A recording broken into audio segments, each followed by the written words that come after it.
ಅಜ್ಜಂಪುರ ತಾಲೂಕು ಸೊಲ್ಲಾಪುರ ಪ್ರೌಢಶಾಲಾ ಆವರಣದಲ್ಲಿ ಮುಖ್ಯೋಪಾಧ್ಯಾಯರಾದ ಹನುಮಂತಪ್ಪ ಸಿಬ್ಬಂದಿ ವರ್ಗದವರು ಎಸ್ಡಿಎಂಸಿ ವತಿಯಿಂದ 80ನೇ ಸ್ವಾತಂತ್ರ್ಯ ದಿನಾಚರಣೆಯನ್ನು ಯಶಸ್ವಿಯಾಗಿ ಆಚರಿಸಲಾಯಿತು.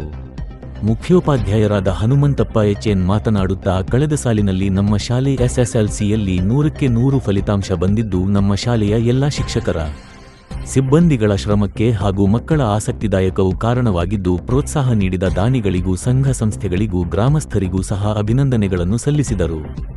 ಶಂಕರಮೂರ್ತಿ, ರಾಘವೇಂದ್ರ, ವಾಸಣ್ಣ, ಪ್ರಕಾಶ್ ಇನ್ನಿತರ ನಾಯಕರು ಮಾತನಾಡಿದರು.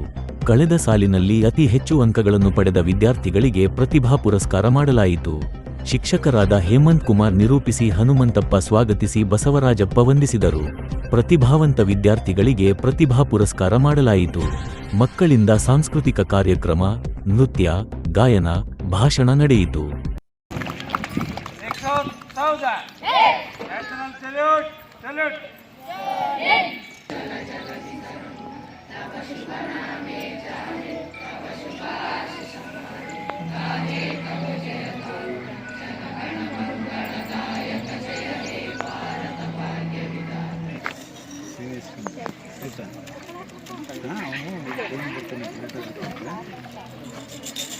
ಸರ್ ಬನ್ನಿ ಸರ್.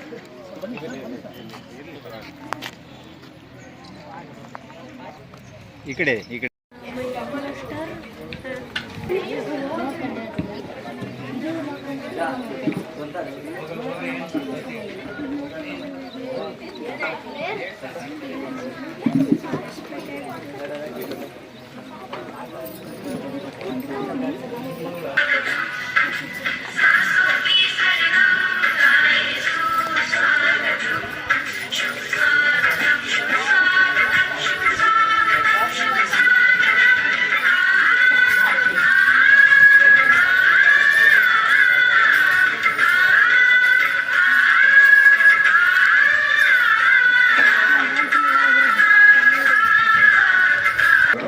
ನಂತರ ಕಾರ್ಯಕ್ರಮಕ್ಕೆ ಆಗಮಿಸಿರುವಂತಹ ಎಲ್ಲ ಮಹನೀಯರಿಗೆ ಸ್ವಾಗತ.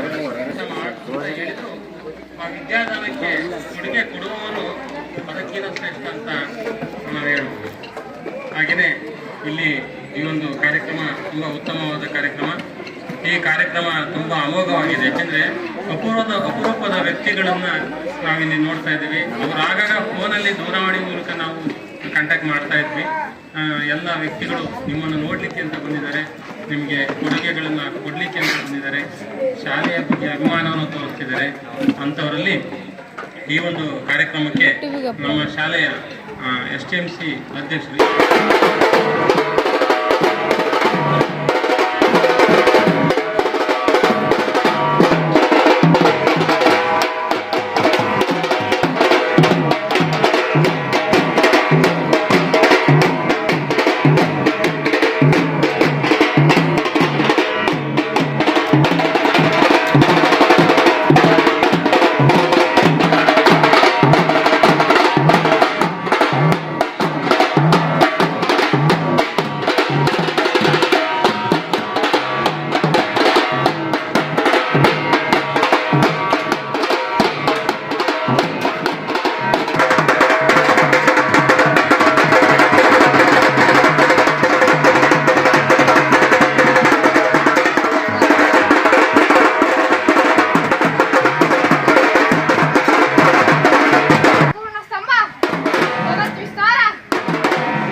ಆಚರಣೆಯನ್ನು ಸಂಭ್ರಮದಿಂದ ಆಚರಿಸುತ್ತಿದ್ದೇವೆ. 1947 ಆಗಸ್ಟ್ 15ರಂದು ಭಾರತವು ಸ್ವಾತಂತ್ರ್ಯಗೊಂಡಿತು.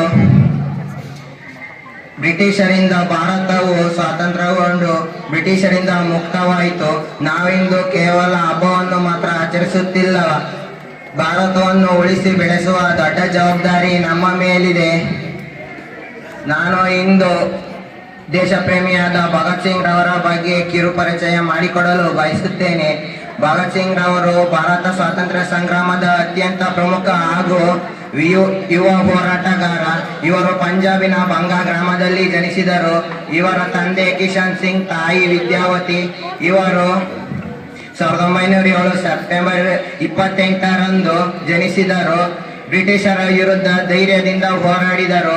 ಜಲಿಯನ್ ವಾಲಾಬಾಗ್ ಹತ್ಯಾಕಾಂಡವು 1919 ಏಪ್ರಿಲ್ 13ರಂದು ನಡೆದಿದ್ದು ಇವರ ಮನಸ್ಸಿನಲ್ಲಿ ತೀವ್ರವಾದ ಕ್ರಾಂತಿಯ ಕಿಚ್ಚನ್ನು ಹಚ್ಚಿತ್ತು. ಲಾಹೋರ್ ಪಿತೂರಿ ಪ್ರಕರಣವು ಬ್ರಿಟಿಷರಿಂದ ಭಗತ್ ಸಿಂಗ್ ಅವರನ್ನು ಬಂಧನಕ್ಕೊಳಗಾಗಿ ಮಾಡುವಂತೆ ಮಾಡಿತು. ಶ್ರೀನಿವಾಸ MS. ಚಿನ್ಮಯ್ ಬಾರ ಶ್ರೀನಿವಾಸ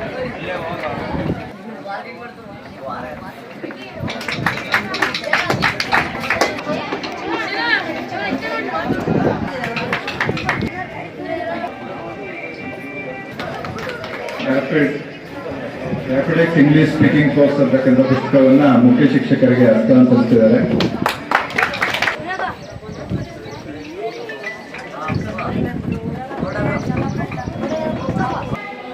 ಅನೇಕ ವ್ಯಕ್ತಿಗಳು ನಿಮಗೆಲ್ಲರೂ ಕೂಡ ಪರಿಚಯ ಆಗಿದ್ದಾರೆ ಈಗಾಗಲೇ.